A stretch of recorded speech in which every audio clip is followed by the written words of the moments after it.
Hi, my name is Leslie Anderson. I am doing a video interview for Educational Leadership 498, Spring 2014 semester. This is Pam Anderson. I will let her introduce herself. Hi, I earned my credential from Cal State University Sacramento, and I went on to get my teaching credential right after I earned my 4-year degree. And before I went into the teaching field, I decided to get my master's degree in curriculum and instruction. Then I taught 6th grade for 7 years in a private school, and then eventually I went to a public charter school, which is called Horizon Charter School in the Placer County School District. All right, thank you for your time. We're going to talk a little about Common Core. So my first question for you is, when did you and your other educators, school administrators, first start hearing about the new Common Core standards? Well, in the fall of 2012, I'd have to say all the teachers at our charter, the big word of Common Core is coming was a really big topic. We weren't receiving any training, but we knew in the 2013-14 school year we would begin the process of training to get ready for our piloted programs that we would be instilling. Okay. And then in regards to the specific Common Core curriculum, can you elaborate on the most drastic differences or the most apparent differences you can see between Common Core in comparison to the traditional curriculum that is now in place? Okay, well, because our charter school will not be officially using a Common Core curriculum until the fall of 2014, which would be called, it's going to be called Go Pilot from Houghton Mifflin for math, kindergarten through 8th grade.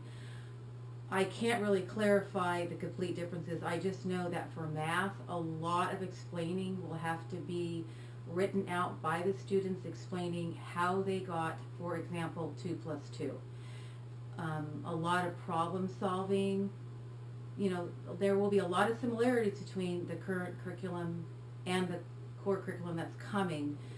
So this time next year I probably could give you a clearer answer, as with most California teachers, because next year will be the first year. Okay. With being an educator in a public charter school, how would Common Core affect students and parents of your school in comparison to a traditional public school, as far as being publicly funded by the state and everything, but compared to a traditional school? Well, charter schools in California give the parents a lot of parental choice in curriculum. They still have to follow the guidelines and the standards for each grade and each subject and make sure that the topics are covered.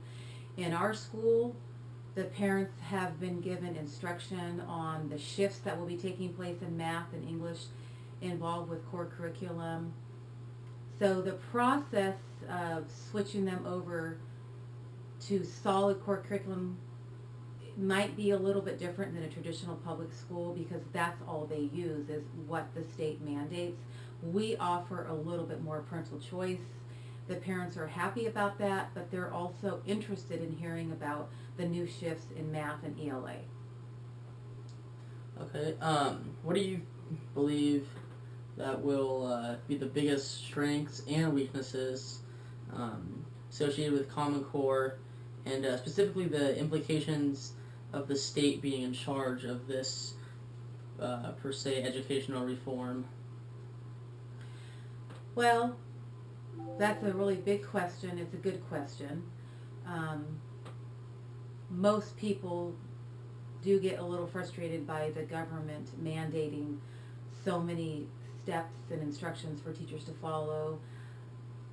They don't want the government involved as much, but yet the government is they fund us, they fund the teachers, they support us, they help us in our creativity. So there's kind of that balance of they do have to help us, but I want them to listen to the teachers after a couple of years if we feel like the reform is not going so well. I want them to listen to us. I want them to look at some of the scores from the students to see if this curriculum is really being successful.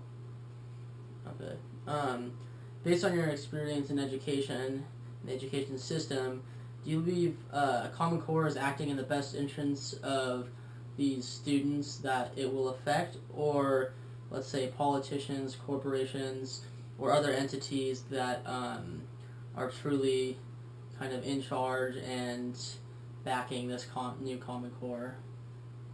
Well, I think that corporations and businesses and politicians, I guess, have all kind of come together and decided that students need to be more grounded in more common sense theory and application, problem solving, current problems, current events, and being more prepared for the workforce as well as college. So, I think they have the students' best interest in mind. I think time will tell whether or not who really is benefiting, the politicians and the corporations or the students. All right, well, thank you very much for your time, Mrs. Anderson, and thank you.